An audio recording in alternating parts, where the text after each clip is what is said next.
Estás viendo Canal América, televisión dominicana para el mundo.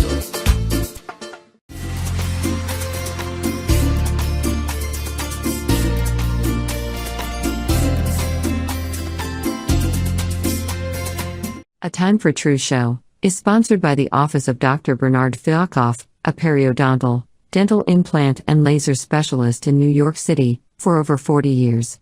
Dr. Fialkoff was honored by the International College of Dentists and Pierre Fauchard, and received the Presidential Lifetime Humanitarian Honor from the White House.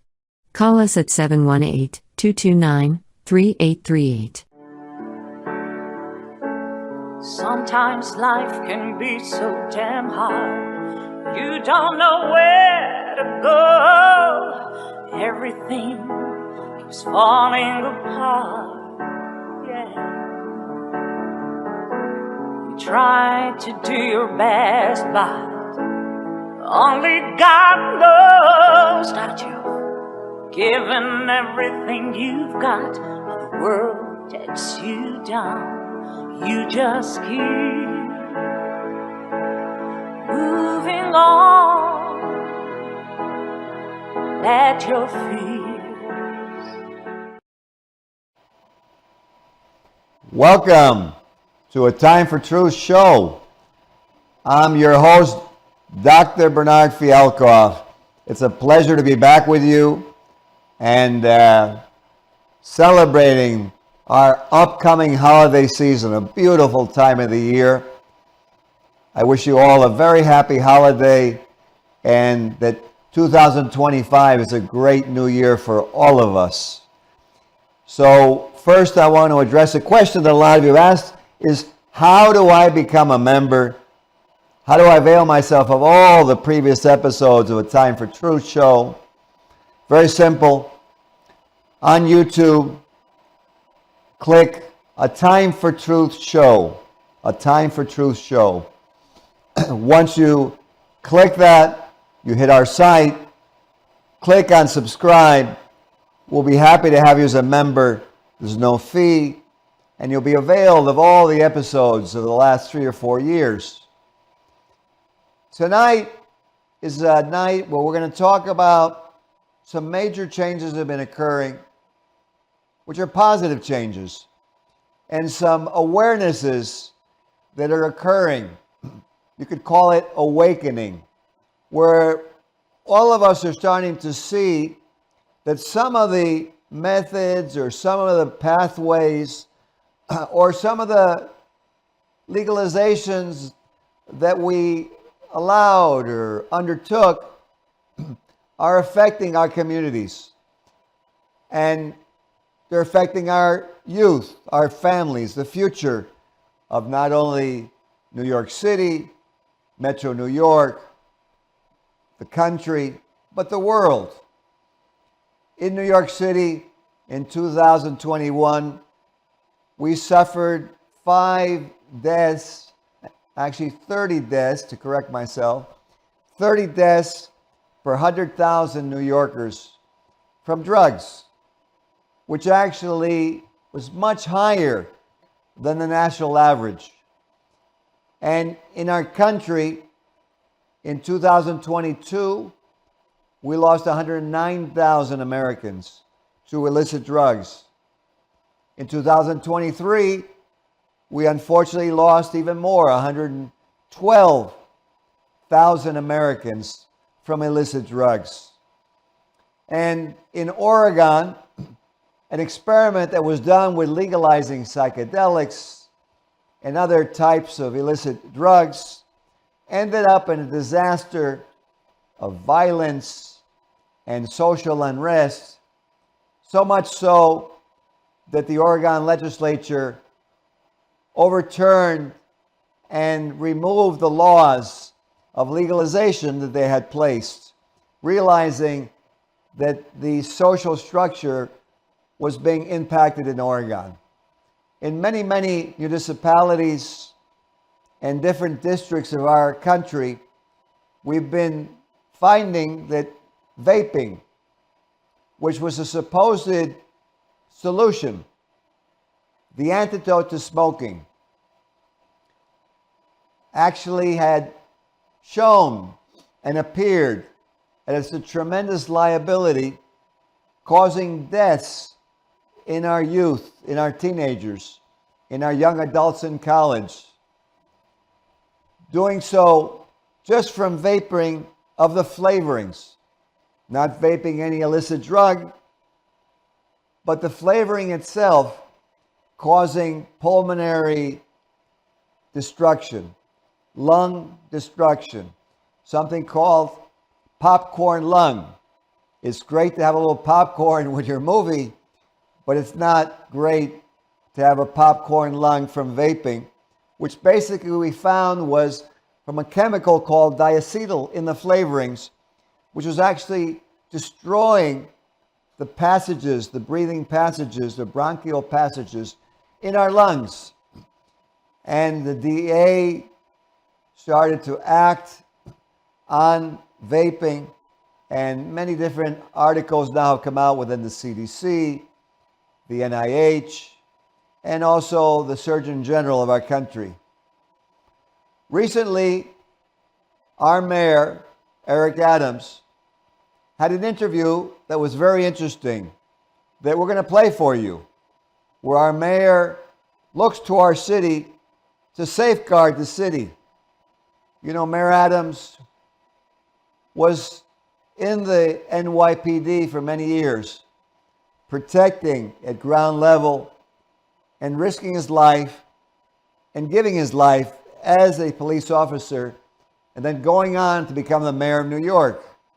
So let's see his recent video as he starts to summarize some findings that he's been compiling and organizing, and he gives us his evaluation of where we may want to head in the coming year. Engineer, let's put on the video of Mayor Eric Adams. New York City's mayor, who we just saw a moment ago, Eric Adams, just yesterday. And one of the things we touched on, because it happened right here in Midtown in New York, I asked the mayor about the killing of Brian Thompson in that exclusive sit-down at City Hall. Here's more of that conversation. Watch. The other day, about the murder of Brian Thompson, the United Healthcare CEO, and the suspect, Luigi Mangione. And you said, our children are being radicalized to hate America. You said, I get pushback when I say this. But you said that that's what you believe. Why? Yes, and think about it, not only the assassination, the intentional assassination of Brian, but also look what happened on our school grounds. You had a young girl that went in and took the life of innocent people. One would state that when you look at the polls that 40% of 30-year-olds or younger think the shooting was justified. When you look at what's happening on social media, and that is the real problem, because young people we've always pushed back when we were youthful on government. But with social media and the proliferation of hate, of anger, of suicide rates, increased ideation, suicide ideations, increase in depression, there's something that's happening below the surface with our young people. They're medicated all the time. My teachers tell me, Eric, the children are high all the time. And if we don't take a serious look at it, it is lurking in our basements, our bathrooms, in their bedrooms. If we don't take a look at it and have a real approach to it, we're going to be in trouble. Do you think the legalization of marijuana was a mistake? And I said this during the debate, and I was booed during the debate when I talked about you can't just legalize marijuana and not have some form of understanding of it. And, you know, the smell of marijuana, the continuous use of it, we've normalized it as though it doesn't impact your ability to move. You should not be high sitting inside a classroom. It's hard enough knowing 1 and 1 equals 2 than, you know, having a joint before you go in, for God's sake. So I think that we didn't do it properly to make sure the safeguards in place. We closed down 1,300 illegal cannabis shops in the city, but there's still a market that's available, and our young people should not. Could you roll back legalization if you got another term? It was actually done on the state level. It wasn't done on the city level. I would have put some real guardrails in place where you could smoke, how getting access to it, and continue to make it easy to close down these shops.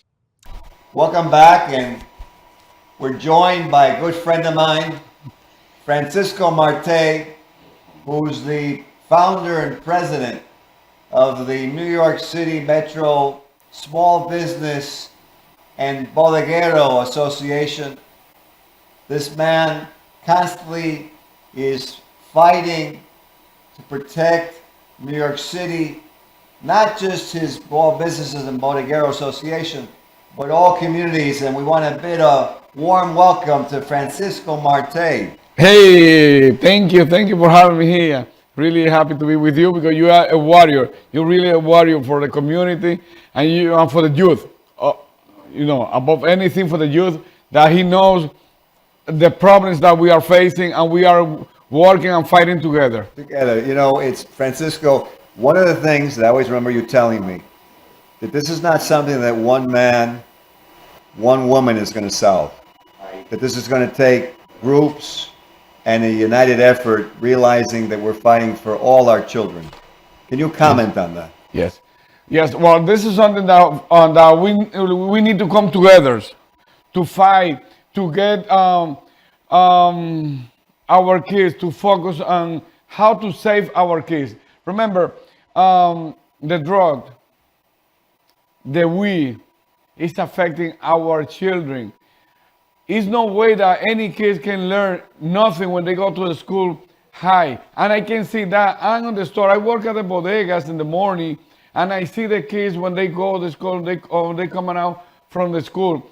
And when the leaders, or not the leaders, I would say the elected official decide to approve to legalize the marijuana, they always talk about money, but they never talk about the youth, about our community, about our children. So that's what we need to reach to. How we got to come together and we got to work. I don't think that it's too late, but it's already affecting a lot.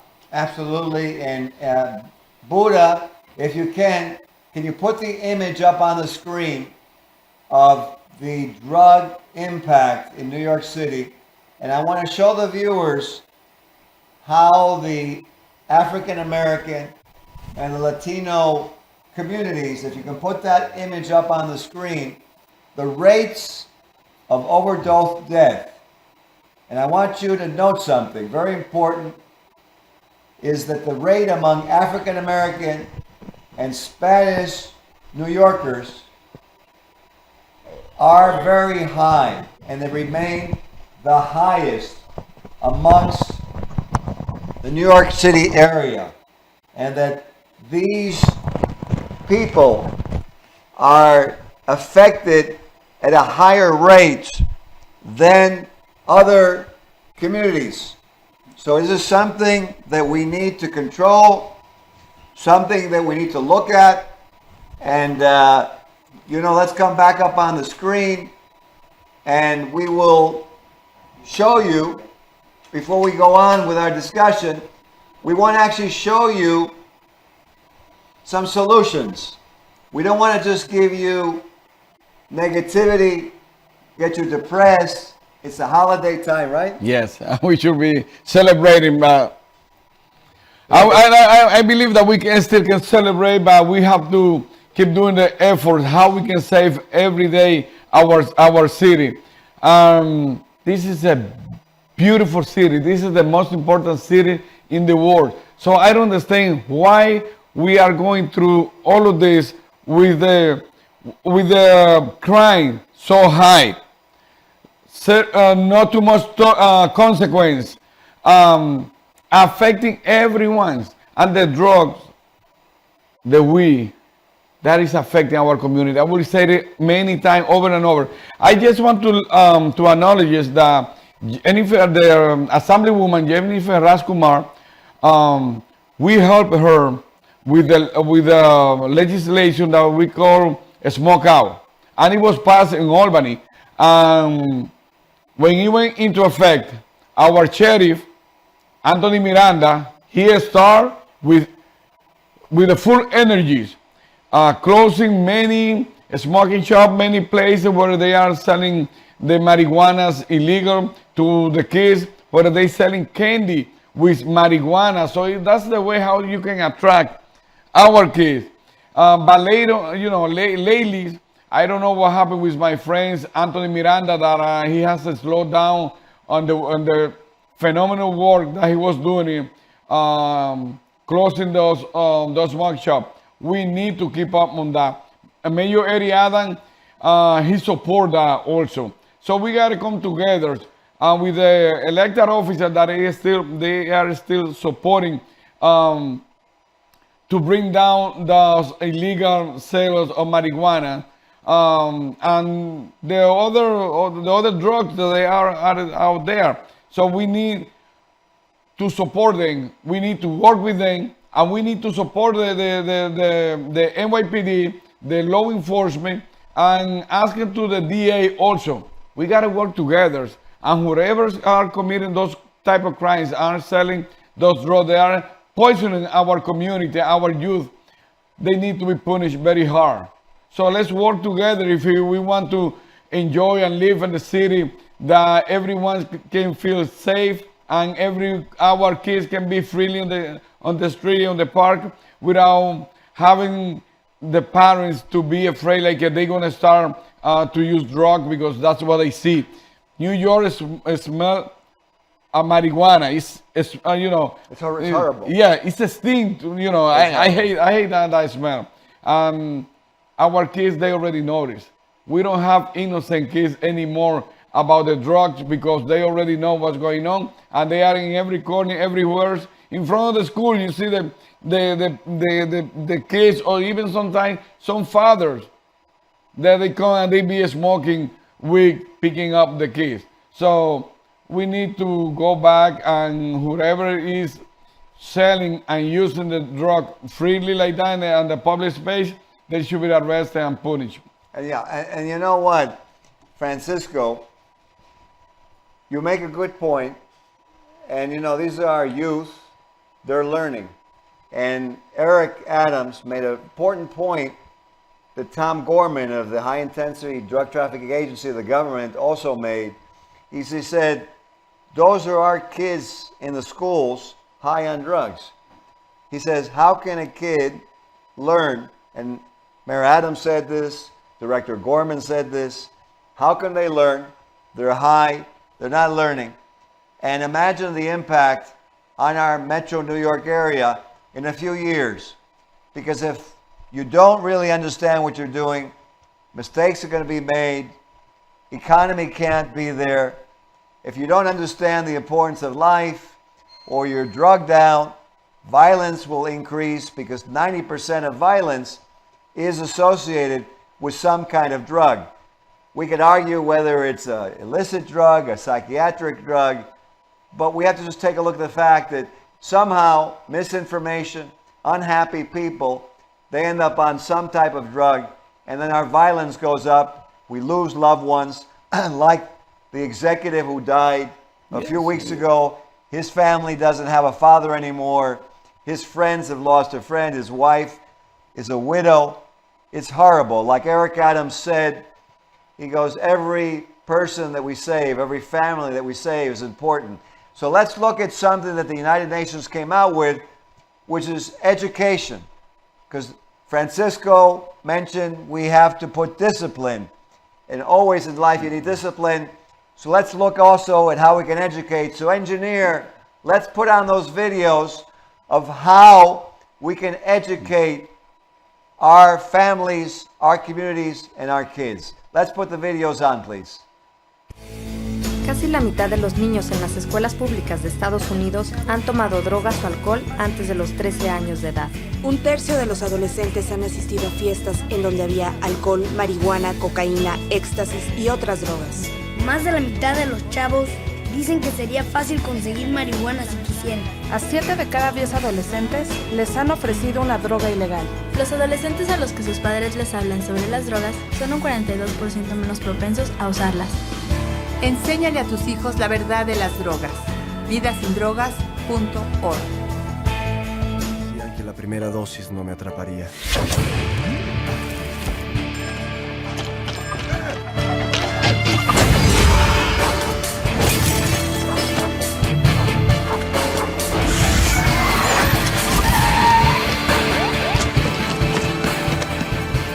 Decían que la primera dosis no me atraparía.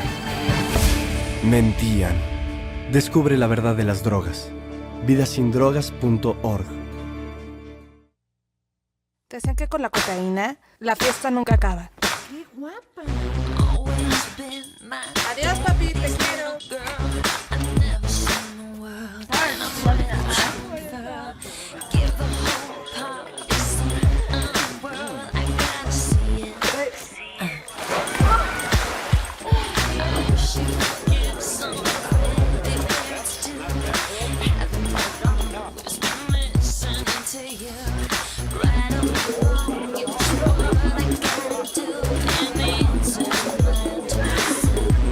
Vamos, niña, abre la puerta.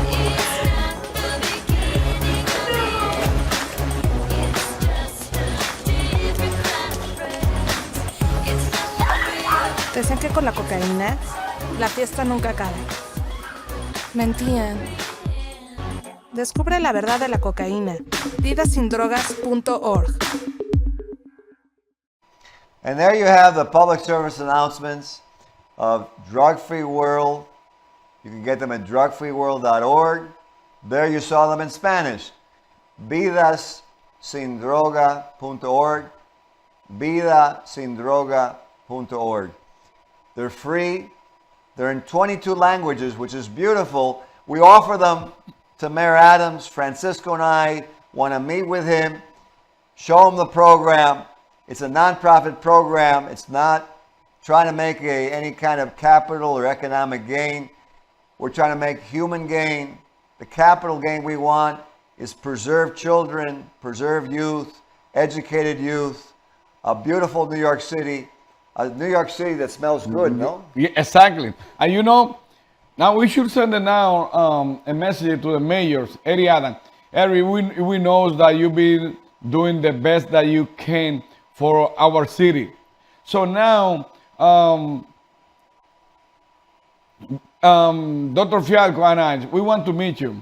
We want to work with you about drug-free world, mundo libre de drogas. You can help. We are not looking for nothing for any benefit. We just want to work with the good people, the leaders, and the elected officers that really care to do New York better. So we need to meet with you. We need to work together, and we need to help our kids, our youth, to have a better future. You know, Francisco, I wholeheartedly agree. I want to mention something to you that I want to actually compliment Mayor Eric Adams. Before he was mayor, he was Brooklyn Borough President. Yes. And he declared a drug-free world day in Brooklyn. Way back in 2016, our mayor realized the importance of drug education. He realized that how do you get through to a youth? Because if you push him, he goes the other way, which is what we've seen happen. We don't want to do that.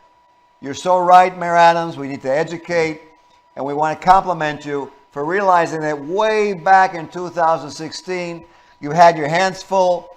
You can't be responsible for a whole society and how they feel. But now the statistics have come out, the violence has occurred, and we know the truth about drugs. We laud you. We also, Francisco, want to laud Sheriff Miranda. He's also a friend of mine. He also, back in 2016, 17, when he was head of the National Latino Officers Association, worked with Drug Free World, with drug education. Many, many organizations the city have, and I think it's time we preserve the greatest city in the world. You know, Francisco, you've done a lot with the Bodegeros, with their security. I would like you to relay to our audience, our viewers, what you've been finding with the violence because of drugs in your bodegas, in your small businesses. Yeah, we've been having a lot of problems. And remember that most of the problems, the bodegas and the supermarket with the shoplifting, our own bodegas with the shoplifting, we are facing with the people that they are high, people they are on drug. So if we cut off or we help our youth not to use drug, so the crime will decrease. And everybody knows that if the use of drug decrease, the crime also decrease. Otherwise, they're gonna, if they consume it like now that is high, the crime gonna stay high. We cannot hide that we really have a lot of violence, a lot of criminal is happening here in the city because we only have a few elected officers. They are very responsible, like area, they want to fight the criminals, they want to fight to reduce the use of the drug, and they want to bring the public safety back to the city of New York. But that can be not done by one man. That have to be in a team. That have to be all of our elected officers, all of our leaders, the religious leaders, the community leaders. We need to come together, work together, and focus. And that we need to have a better New York. We need to have a better youth development. If we keep the way that we are going, soon the school gonna be empty. Most of the kids, they just gonna drop out of the school. We don't gonna have a qualified working force. We're gonna have a lot of young people outside. We need to prevent that to happen. And the most affected are the low-income community. They are always the most affected community. So let's work together. And here we have most of our elected officers. They are either Latinos or Afro-American. So from the minority community, let's work together. Let's focus in our community. Just don't let no compromise that something tie up our hand to fight for the best of our city. And we are Eddie Adam. We have the great leader with Eddie Adam that he can do it, but he cannot do it by himself. He knows that he needs help, and we are here to help you. We want to work with you. We want to meet you and get a plan how we can help. Absolutely. I can tell you I was at the Greater New York Dental Meeting, and I moderated the International Dentist Breakfast on Monday, December 2nd. And there we showed the same videos to educate. And the dental profession, Eric Adams, is also behind you. The dentists of New York City, the Queens County, the Nassau County, the Manhattan, the Bronx, the Brooklyn, the Staten Island, all the dental societies, the New York State Dental Society. We realize the importance of fighting this drug demon. We're behind you, Eric Adams. We're behind you, Anthony Miranda. And more importantly, we're here for you, the people of New York City, the people of America. We are the example for the world. Francisco Marte, gracias por estar en el programa. My pleasure. Okay, and for all of you, have a great holiday. Have a happy new year. Let's support our mayor. Let's create a drug-free New York that's happy and it smells good again. Yes, we can achieve that if we work together. We're gonna come together. Eddie, don't forget, we have to meet, we have to bring up the plans, and we have to have a better 2025. There we go. Enjoy your holidays.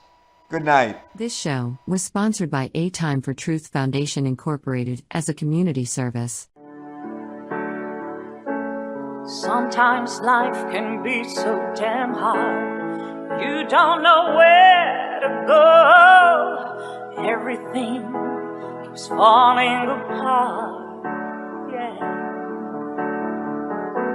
You try to do your best, but only God knows that you've given everything you've got, but the world takes you down. You just keep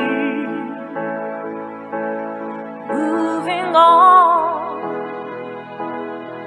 Let your feet